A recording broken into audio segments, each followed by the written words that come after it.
Hello, everybody. Join me as I start my very first reading journal. 2025 is right around the corner, and I want to have some new habits going into it, including reading. I do have a podcast episode coming out in January about my reading goals, how I'm setting up my reading goals for success, and all of those things. But today, I wanted to go through and create a reading journal. I found this notebook that has nothing written in it. It was just in my house for God knows how long. So we're going to use this for our reading journal, and I am so excited to get started. So let's just get into it. Okay, so this is the notebook that I'm using. I'm pretty sure I got it from PopShelf, but I'm going to link all of the things that I'm using / would have used down in the description. So it'll also be on my Amazon storefront. So I didn't really care too much about the aesthetics this time. As much as I would love for my notebook to look like Pinterest and to be top notch, it just wasn't this year, but it's okay because this is the first time. So I was just doing little doodles, and at some point I was like, that's good. I did make some templates beforehand just so I knew what I was doing going into it. So this first page is actually just a challenge with rewards. So basically, I found on Pinterest a bunch of templates I wanted to use in my notebook, and this one came from like Book Bingo, and I could not get the squares to look how I wanted, so I made them checklists instead. So after every 5 books, I can reward myself with a book. So the first 5, after I finish that, I can buy myself 1 new book. The second 5, I can buy myself 2 new books. After the third 5, I can buy myself 3 new books. So at the end of all of this, I could buy myself 6 guilt-free books. Even if you have the books on your shelf that you haven't read, but you still want to buy more. So that's where the guilt-free comes into play here. But yeah, so I just wrote down all of my challenges, and then the stickers I used, I got this from, I think, Hobby Lobby. I got them when I was trying to be a planner girl with the big planner and plan out my weeks.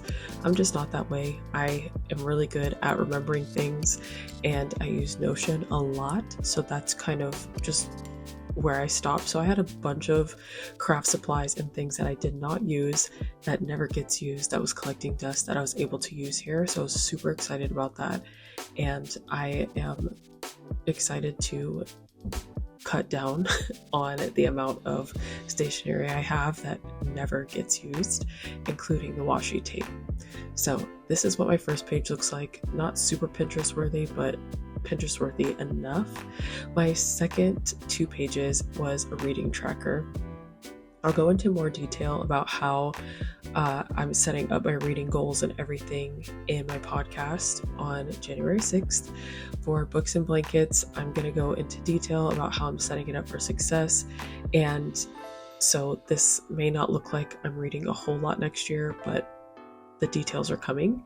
So I'm only trying to read 20 books next year, meaning 2 books a month. Whether I get more or less in a month, that just will be what it is. But my goal is to get 2 books a month. And if I hit my 2 books a month goal, then I'll be set, and I won't feel like I'm super behind like I am this year. I don't think I'm going to hit my 36 books this year, just because I think I still need 16 books or something like that to hit that goal, but that's okay. We're still reading, and we're going to get as many as possible. But next year, I'm setting myself up for success by doing this reading tracker, and also just the goals that I have.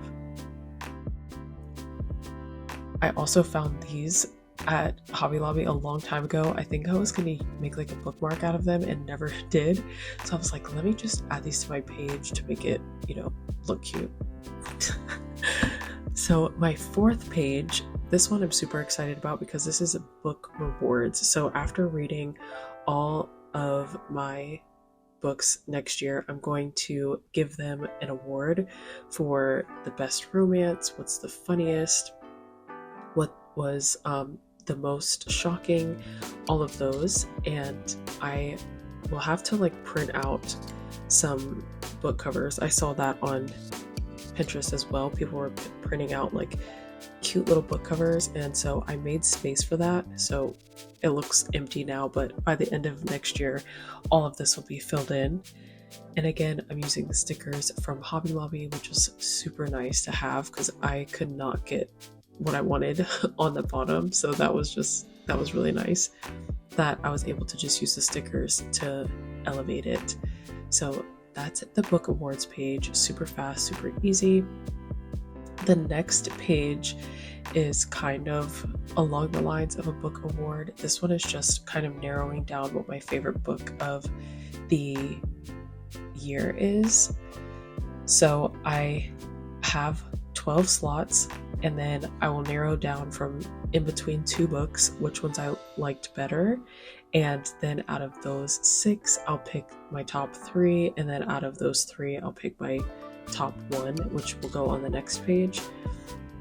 This one I was so confused. I was confusing myself when I was doing it and I messed up, so I found the sticker that said sorry I was reading, and I just put that on top of my mess up. But this is I can't wait to fill this out. I think it's gonna look super cute. And then, you know, I was shuffling through to find something to put at the top because I realized I didn't put a title on this page, but I found this little tab which worked perfectly. And then on this back page I'm going to put the winner, and on the page next to it I'm going to put why it was my favorite page. But that's all I did this time around, and let's get back to my face. There are some pages in my reading journal that I did not put in there. I found them on Pinterest and I thought they would be super good to put in, but because my reading journal is not filled out, I wanted to wait until that section, just because I don't know how many books I'm going to read. I don't know